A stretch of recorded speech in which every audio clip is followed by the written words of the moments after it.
Hi, everybody. My name is Dr. Lori Ann Stretch, and today I want to talk to you a little bit about global counseling and multiculturalism. I've also invited two of my colleagues to also chat with us a little bit about global counseling and multiculturalism, and you'll get to meet them a little bit later in the presentation. So let's get started. All right. So how did I begin my journey into global counseling? Well, it really started with a passion for international travel and experiences with other cultures. Really started for me as a child. Even though I lived in the Commonwealth of Virginia, I loved reading books that were from other countries and learning about other cultures. I remember doing a project in the 4th grade on Japan and just being like completely immersed in this research and finding this absolute love for how other people lived and how people live differently than the way that I was growing up and learning how to live. Then I went on to college, and in college I was continuing my exploration. I ended up minoring in Chinese studies and really learning about China and the language and the culture and really immersing myself in that study. When I finished with my bachelor's degree, I went to work for the House of Representatives. And while I was at the House of Representatives, I actually became the liaison for international adoptions. And with that work, I became immersed in learning about a lot of different cultures and governmental systems and structures, and it just continued to fuel my desire to know more. Eventually, I ended up working for the Girl Scouts of the United States, and I was able to begin to take Girl Scouts all over the world and was able to lead trips to different parts of the world and really immerse ourselves in the culture of the places where we were visiting. And then finally, I started immersing myself into study abroads as a counselor educator when I became a counselor educator.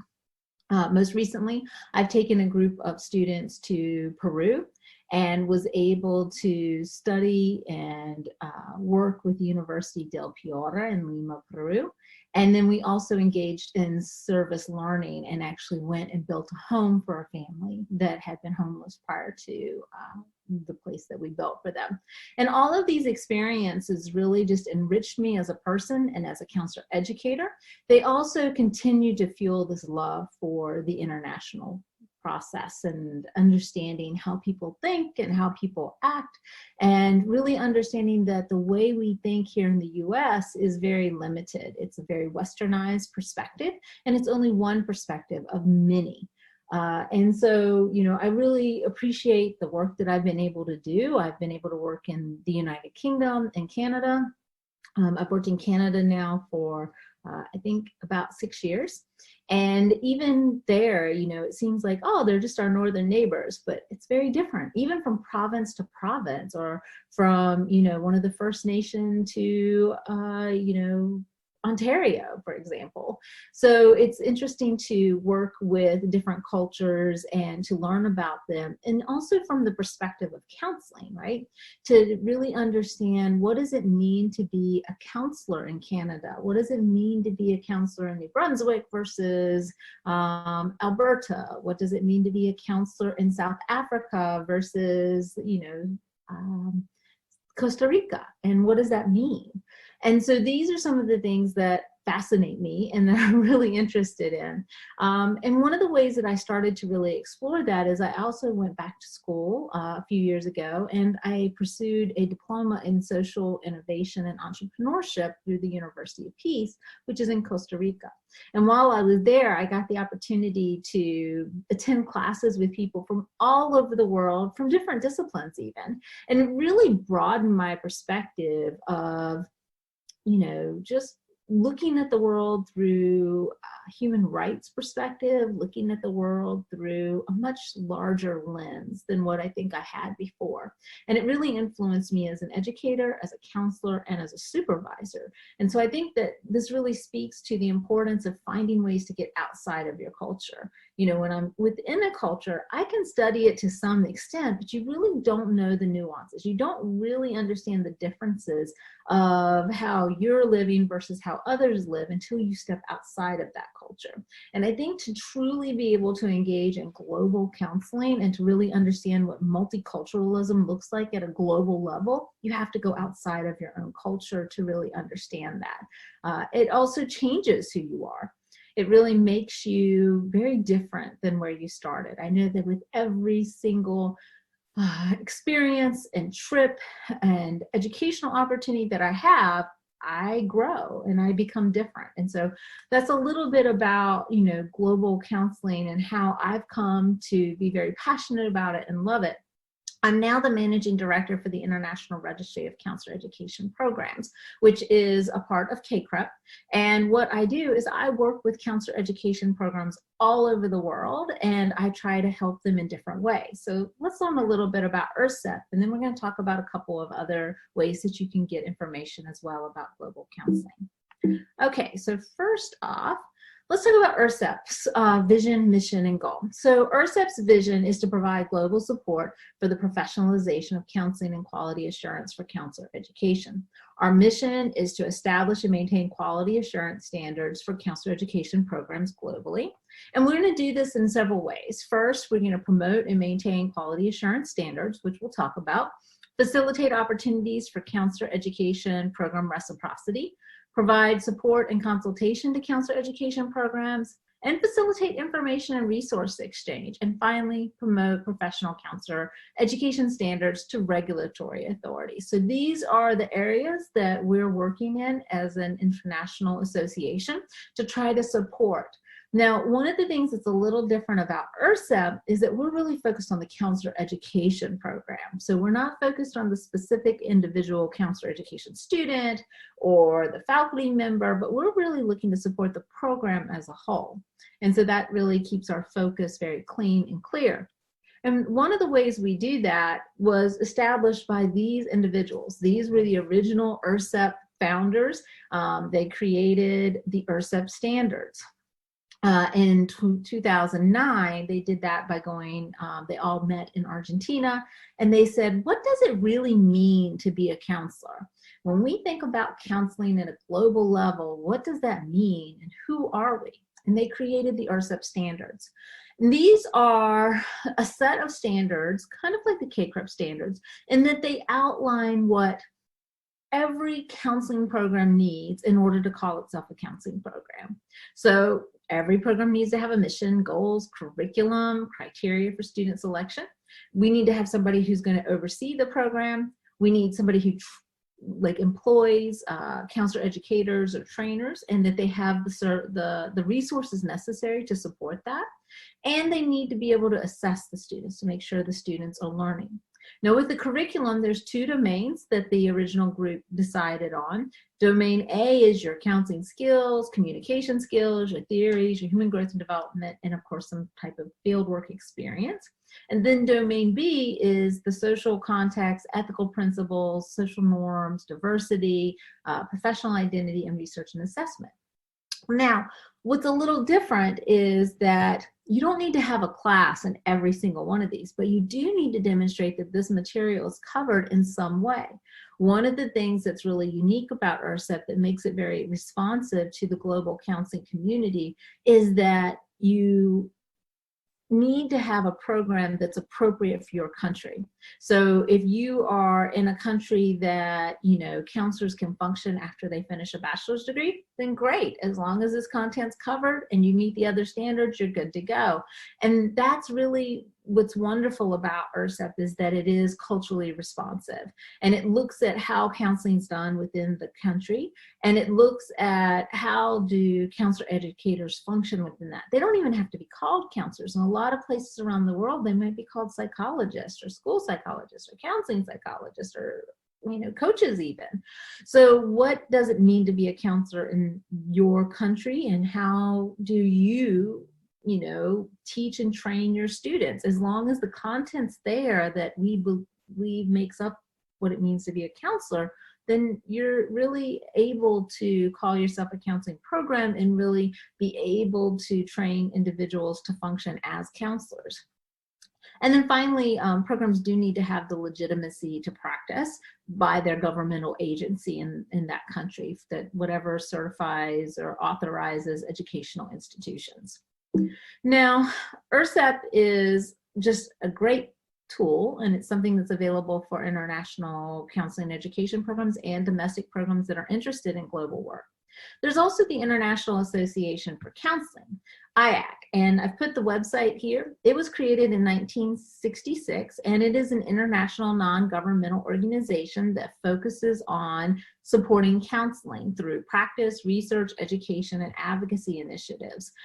They really are big advocates for our field, and most recently, they've worked with the American Counseling Association to do this really cool project called the Mapping Pilot.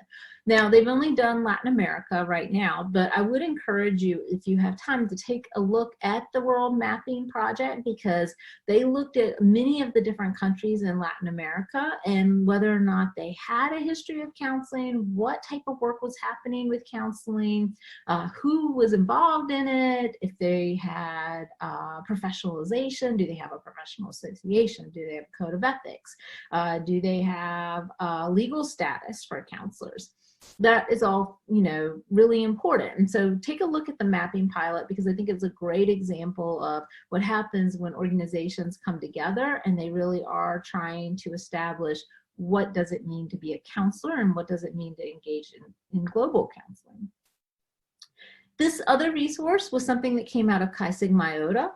It was a presentation that was done by Skip Niles and a group of colleagues. It's called Counseling Around the World. And I've put a link and embedded the link in the PowerPoint. I would encourage you to take a look at that as well. It really looked at Argentina, China, India, Kenya, Mexico, the Philippines, and Switzerland, which is a pretty diverse scope of counseling. And it describes what's going on in each one of those countries and how counseling manifests in each country.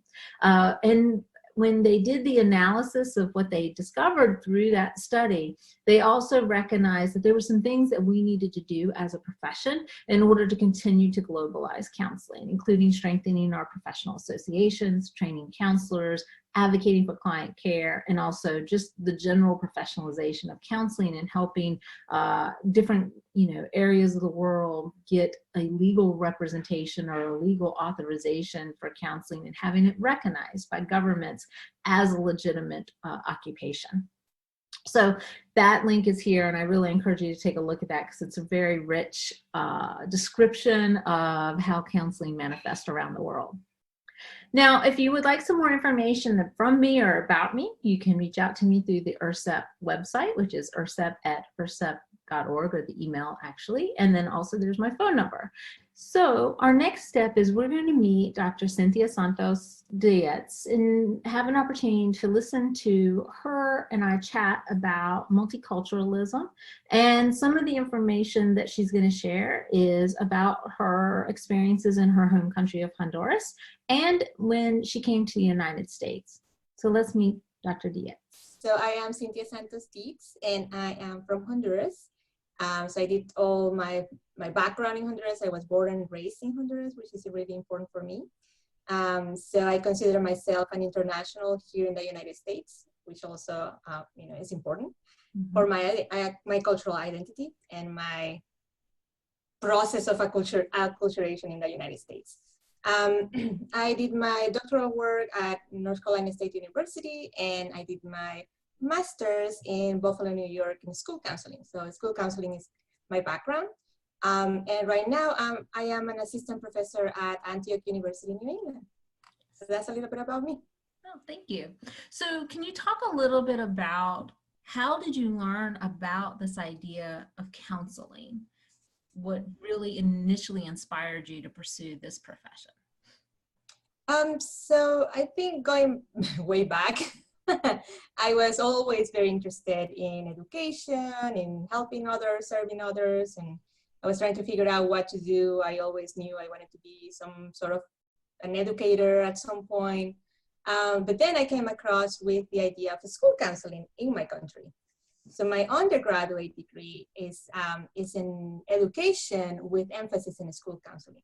So I learned about school counseling and what counseling is, and heard about these big names like Carl Rogers in books in Honduras in Spanish when I was getting my undergraduate degree. And in Honduras, you can get, so you finish your undergrad and you have the credentials for actually being a school counselor. So I went to work as a school counselor right after that. So that was kind of the beginning of everything. And then I really always wanted to come to the United States and do a master's and learn English and, have that exposure. So that was my second big immersion in counseling and seeing how the United States do things. And I remember being in this classroom thinking of all the things that I already knew, that I learned in my undergrad, and those names that I was able to see more and hear more and actually understand in English. So I was fascinated. I think I was, I don't know, like a kid in a candy store. And I think my peers were like, wow, they are old people talking in English, yeah. Old videos, talking about Gloria. Mm-hmm. I was fascinated. It's like a whole new open door of information that I wasn't able to access before. Mm-hmm. And what, if any, differences did you note between counseling in Honduras and counseling in the U.S.? I think we're closely related, and I think most countries in Latin America are following the United States steps in the sense of coming from a school counseling focus point first. We're still, in Honduras, we're still trying to figure out how to do more than just school counseling. Well, let me take out that just. I think school counseling is very important and I love it and I'm passionate about it. But I also think that there are other opportunities, that there are other things that we could be doing that we are not. Mm-hmm. And so in that sense, I think we are really close in terms of the history of counseling in the United States, coming from school counseling, coming from vocational type ideas and areas, and moving towards doing a little bit more and kind of defining who we are. And I think we have been struggling with that as well, around Latin America, of defining what counseling is, mm-hmm. and how can we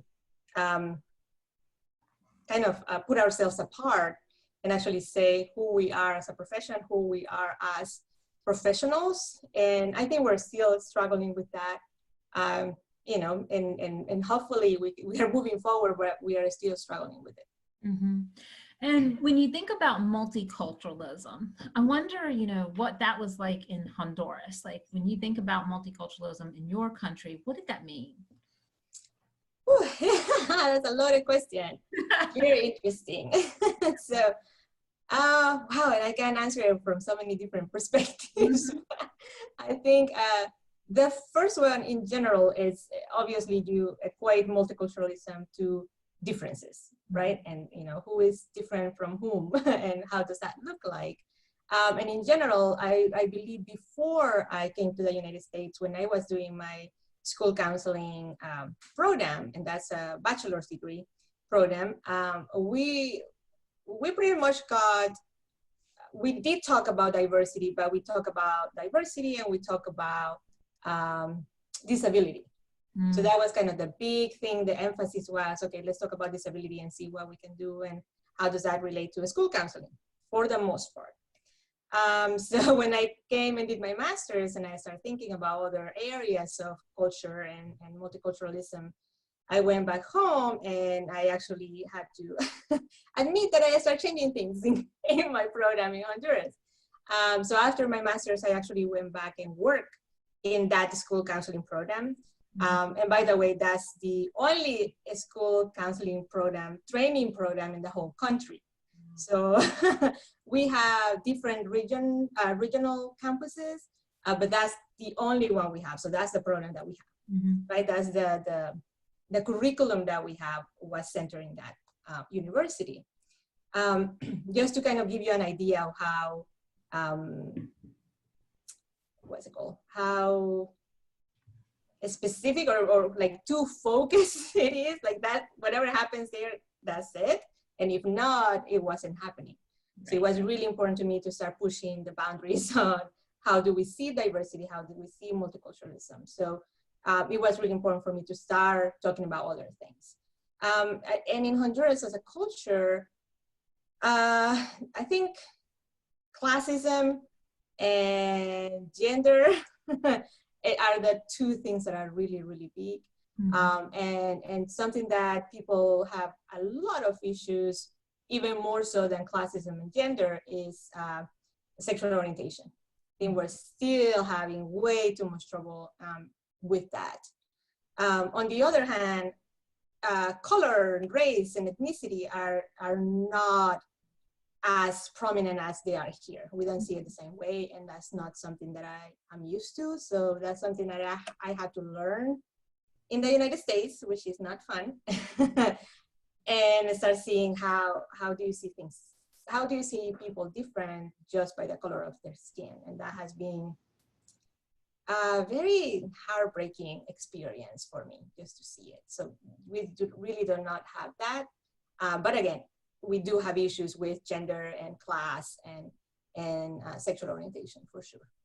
You bring up a really valid point, though, that when we're working with individuals who've come to the United States, we have to recognize that the way that they view multiculturalism is very different, right? And so as a counselor or as a supervisor, I need to really take time to understand the other person's culture to really be able to identify the obstacles, whether perceptual or, you know, concrete, that they might be struggling with.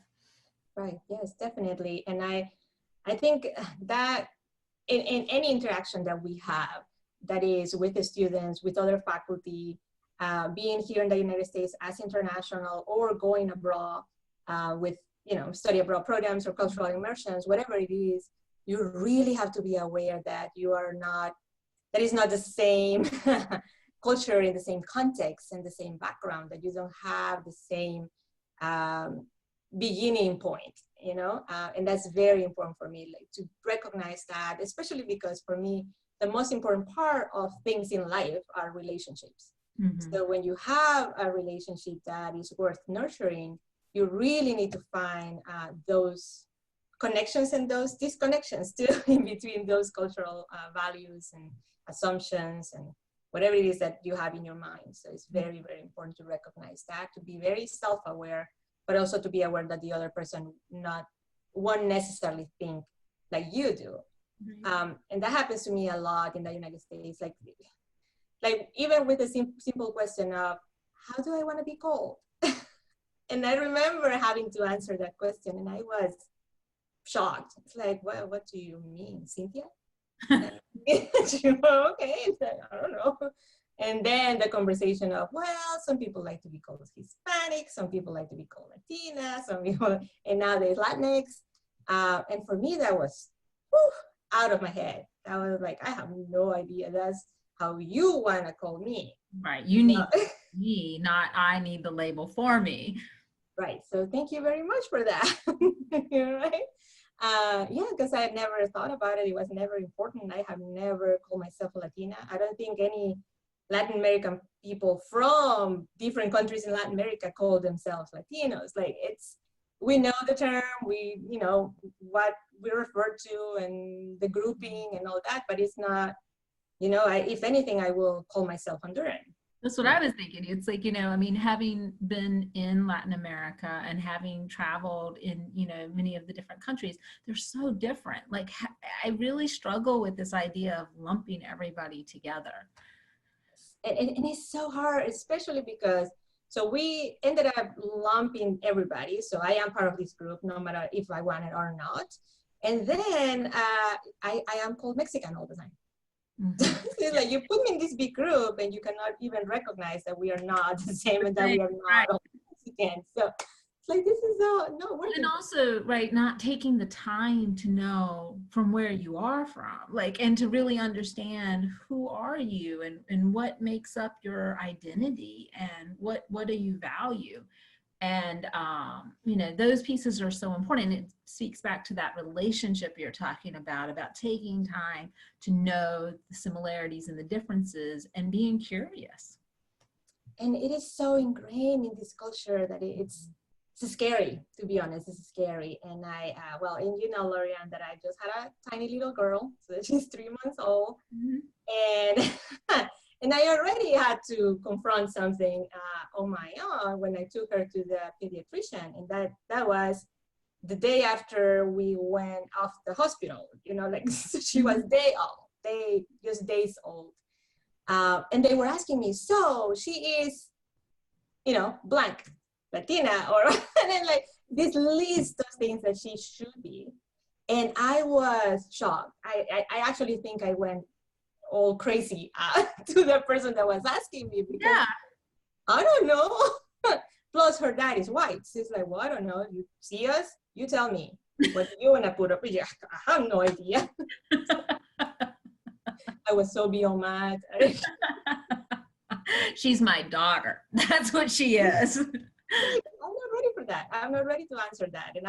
And she's not clearly ready to identify herself about, you know, anything in the world. So it's hard. But it is hard for people to allow others to self-identify. Right. Because then we can't understand and we can't appreciate like where and how we all are organized, because that's where we feel safest, is when we can categorize people. Right, definitely. And that was so prominent in that example that I just gave you, because it was this list of things like, well, yeah, you should put these because obviously she sees me, she hears me, I have my own accent, I am from Honduras, I have, you know, whatever it is. It's like, yeah, she should fit these, these, you know, 4 categories, just choose one. I'm like, well, yeah, but she's also white. I mean, her dad is white. So what do you want me to say? I have no idea. That's not a thing that I can click on this. Right. Exactly. Yeah. So, all right. Well, thank you so much, Cynthia. It's been wonderful. I always love talking to you. It's always such a pleasure. And now I'd like you to have an opportunity to hear from Dr. Kato Sana. Dr. Sana is out on the West Coast, and she is originally from Japan. She's also spent time in other countries before coming to the United States. And I've asked her to talk to you a little bit about those experiences, what counseling was like in Japan, and then also to talk a little bit about her dissertation research. Being with me today. If you don't mind, introduce yourself and tell everybody a little bit about you. Okay, sure. So my name is Kato Sana. I am currently faculty at Antioch University, Seattle. I'm teaching MA Clinical Mental Health Counseling program. I'm originally from Japan, and I think at the age of 27 or so, I moved to Australia, spent 3 years working as a real estate, and continued to work as a real estate consultant in Hong Kong for about 10 years. And I came to Seattle to pursue counseling degree about 10 years ago. So yes, now I am a clinician, supervisor, and instructor. Great. Well, thank you so much. Sure. So when did you learn about counseling as a profession, and kind of what was your perspective of it when you first learned about it? Sure. So I studied as an industrial counselor in Japan. That means more of organizational counseling in the States. So basically in the corporation work. Working with HR and discussing those employees' concerns and issues and so on, and sometimes executive consultations as well. But it's not really focused on the mental health issues. But the more I did, and I was also a real estate agent, I did, what do you call this, consumer psychology, because I was a salesperson and manager as well. And learning about the two of them, I was missing something. And my mentor said, maybe this is an area systemic perspective, maybe mental health issues, maybe family histories. Those are the conversation. And then I got connected to, in Japan at the time, that was probably 15 years ago. So it's still behind in Japan. So there's no counselor job which is state approved. So in Japan, the counselor can be someone who did online training for 3 weeks, and they can be a counselor. And the counselor status, same as the state, is they are still calling as what do you call? I forgot that, but more like a psychologist. So here in the States, psychologist is a similar as a counseling professional here in the States is similar as a psychologist in Japan. So there's no official counselor job. So I was missing all the education. And even though in Japanese education, this is a very male-dominate faculty members, and there's all hierarchy. We can learn from some professors if my theoretical orientation is matched. So if my instructor's theoretical orientation is a CBT, I have to be a CBT clinician. I cannot say, no, I want to utilize my existential theory. Then this instructor say, you have to find someone else. And I felt that was very limiting experience in my learning. So I did a research and I came to the States. So this is how I was learning about the profession and professional counselors, but I had very limited information and experience in Japan. Yeah. And when you came to the States after, all of these wonderful experiences in Australia and Hong Kong and Japan, what was that process like for you in starting the counseling program and acculturating to the process? Yes, thank you. Since I didn't come directly from Japan, in the lifestyle for me was not so difficult to adjust. My biggest challenge was adjusting in the classroom setting where I was usually only one person of color, because even in Seattle, my school is very white dominant school. And also how this counseling profession was discussed. I didn't have any background about what is a counselor in the United States. So understanding that perspective was also difficult and different. And the institution was focused on multicultural and social justice. However, they often talk about those areas from white perspectives. So I felt like I don't have a voice anymore because my perspectives are different from white. And by learning multicultural context in counseling in the classroom with white students and white instructor, I felt very isolated. So that adjustment was the biggest challenge to me than anything else. Yeah. So how did you end up navigating that, Keiko? I mean, what were some of the things that helped you through that process? Yes, I don't think I had any resources for a long time. And finally, I was able to share my concerns with fear with one of the instructors. And this was my starting of expanding those network and resources. And I was able to find a person of color counselors and ended up finding someone who's international background, but practicing as a counselor in Seattle. And as I graduated, I still didn't feel I learned enough. This is why I pursued doctoral program, but I was still isolated most of the time. But luckily, I have a few peers and few cohort who understand my experiences and background. So those are still developing. I don't think I even know many people. I do have enough. Mm-hmm. Yeah. Yeah. So It's network and people. Yeah, and it's interesting that you mentioned the change in how classroom works, right? In Japan, there's a very different model of education, as you noted, from the United States. And so I can see where there would be fear, not only from the sense of privilege, but also in bringing what your previous experience had been and how you learn and that respect for the elder, the respect for the instructor.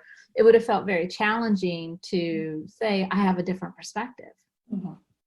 Yes, exactly. In Japan, speaking out in a classroom is taboo, usually. Asking questions to instructor is very disrespectful. So it took for a while to be able to hear my own voice. Mm-hmm. Yeah. Now, as a doctor and as somebody who's been through 2 programs in the United States, if you were speaking to future counselor educators who are going to be working with students who come from all over the world and have all sorts of experiences, what are some words of advice you'd give to them about being good counselor educators in that situation? For the educator? Mm-hmm. Yeah, for the supervisor, for the educator, what should they be thinking about and how can they help someone who might be acculturating, who may be new to this culture? Yes. I already appreciate that question, Lorian, because this is a question I usually don't even be asked. So probably that awareness of what is important. Mm-hmm. That is somewhere probably assumed or ignored. Mm-hmm. So that is one. And my experience is having dialogue, having conversation, having an invitation was really helpful, like exactly how you asked me the question. Mm-hmm. Without being asked, I seldom feel I'm okay to talk about. So it's not like listen. That is somewhere it's very far from me. Mm-hmm. So unless Keiko, what do you think? That is probably very, very important. And at the beginning, I was often being on the spot. So for example, whenever the class discussion was about the multicultural, students and instructor look at me as if I have to say something, be representative as a minority. Right. And that was increasing fear. And to me, it took some time to even address that. Mm-hmm. But I can see students naturally do that.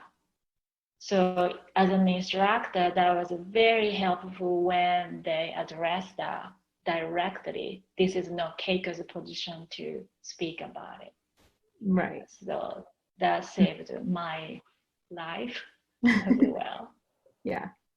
You didn't need to be the proxy to represent all others, students of color or experiences, right? Yeah. And when you and I've talked in the past, you've given me some interesting perspectives about multiculturalism in Japan. And so could you speak a little bit about how is multiculturalism viewed in Japan and how is that different than how you experience multiculturalism here? Sure. So in Japan, I think it's probably this islander mentality. So they do call a foreigner as a foreigner. And then I do believe they are very discriminated. I didn't know when I was in, but when I stepped outside, I really noticed that they are different. So the reason is probably majority of the people are what do you call this, privileged position. So they are making similar money, they are having a similar lifestyle, and they don't really have disabilities and so on. And there's still male and female hierarchy is huge. So almost for male, they do have unnegotiable privilege. For example, if a male wants to be a female, like a transgender, the society encourage and they do support. But if the female wants to be a male or female wants to have a female partner, they really have to be secret. And society does not approve for that. And same thing, if a male has a second wife or the girlfriend, even they are married, society allowed to do that. And with a female, they are not. So they are still a very old-fashioned way in diversity and multicultural. But the first thing is male dominate in everything. So legislation, government, they are all males.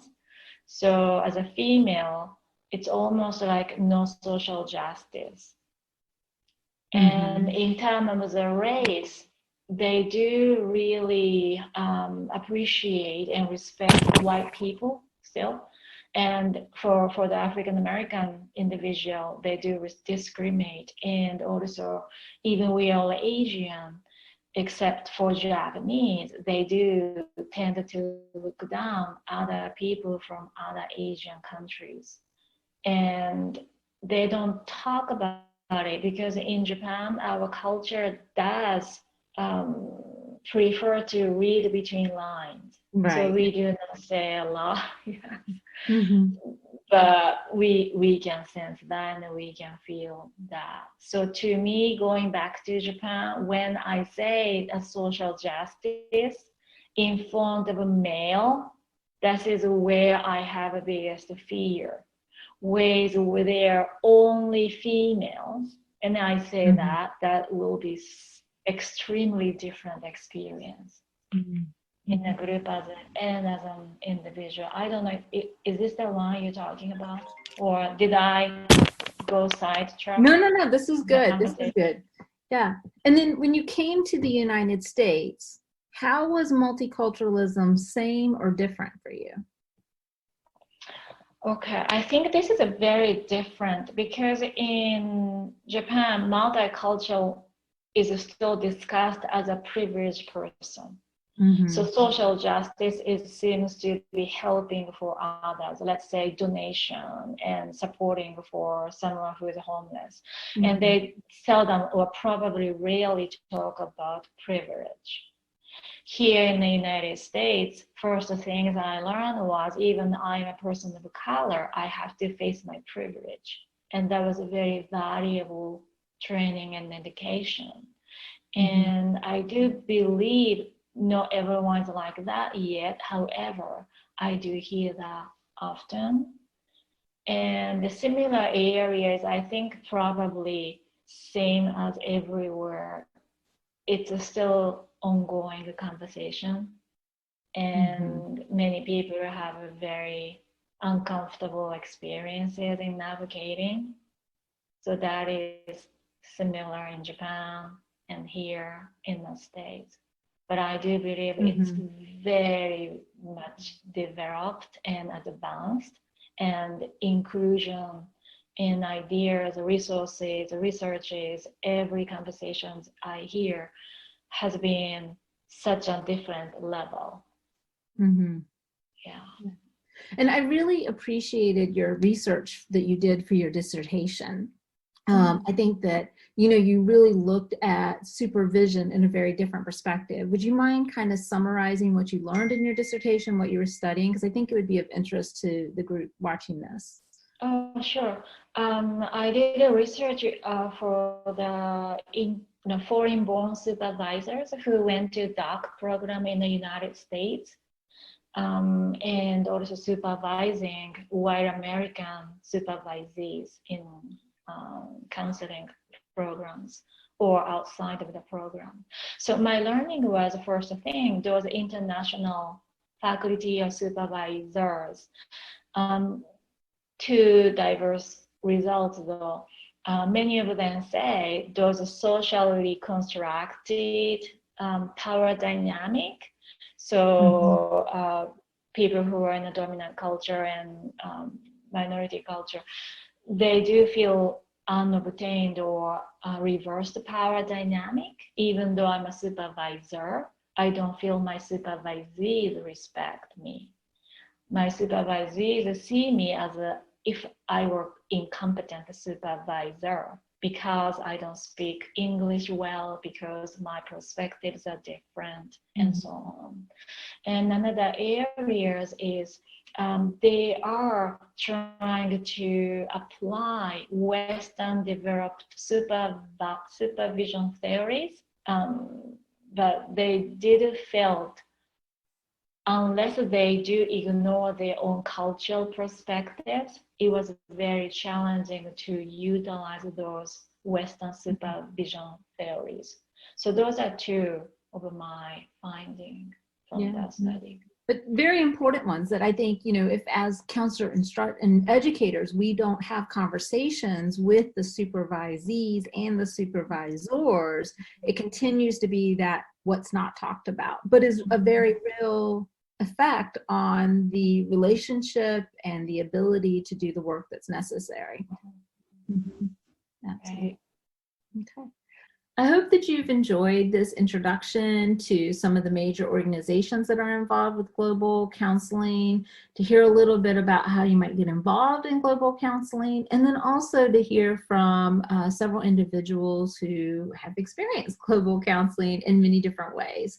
If you have any additional questions, please don't hesitate to reach out. I really appreciate the opportunity to talk to you about an area that I'm very passionate about, and I hope that you have a wonderful class.